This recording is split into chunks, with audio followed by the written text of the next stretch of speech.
Guide book পরিবর্তিত হয়ে নতুন কিছু তথ্য ও ইতিহাস নিয়ে প্রকাশিত হবে নতুন গাইড। ইংরেজি কম জানার কারণে এতদিন শুধুমাত্র লিসেনিং অ্যান্ড স্পিকিং টেস্ট দিয়ে অনেকেই ব্রিটিশ সিটিজেনশিপ এবং ইনডেফিনিট লিভের সুযোগ পাচ্ছিলেন। আগামীতে সেই সুযোগও বন্ধ হচ্ছে। চিফ রিপোর্টার মোহাম্মদ জুবাইরের রিপোর্ট, ক্যামেরায় ছিলেন সুভাষ দাস। 2005 সালে labour Sarkar life in the UK test পদ্ধতি চালু করে। টরি সরকার আগের গাইড বুক পরিবর্তন করে life in the United kingdom a guide for new residents নামে আরেকটি বুক প্রকাশ করছে।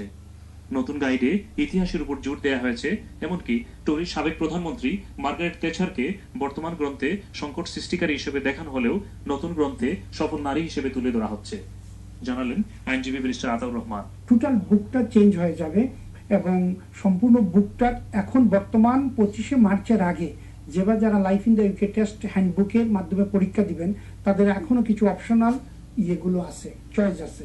25শে মার্চ থেকে অপশনালগুলো উঠে যাবে এবং ডব্লিউএইচ স্মিথে তারা অলরেডি 12 ফেব্রুয়ারি থেকে আমি যতদূর জানি নতুন হ্যান্ডবুক অ্যাভেলেবল করছে।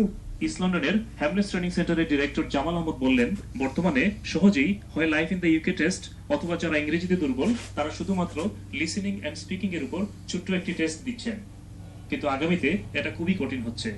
যাদের level of English entry level 3 যদি উপরে থাকে তাহলে তারা দিবে life in the UK test, এবং কারোর যদি ইংলিশের কম্পিটেন্সি এন্ট্রি লেভেল 3 নিচে থাকে তাহলে তারা দিবে স্পিকিং এবং লিসেনিং টেস্ট। সেপ্টেম্বরের পর থেকে তারা যেটা প্রপোজ করেছে যে স্পিকিং, লিসেনিং এবং রিডিং রাইটিং এক্সাম দিতে হবে।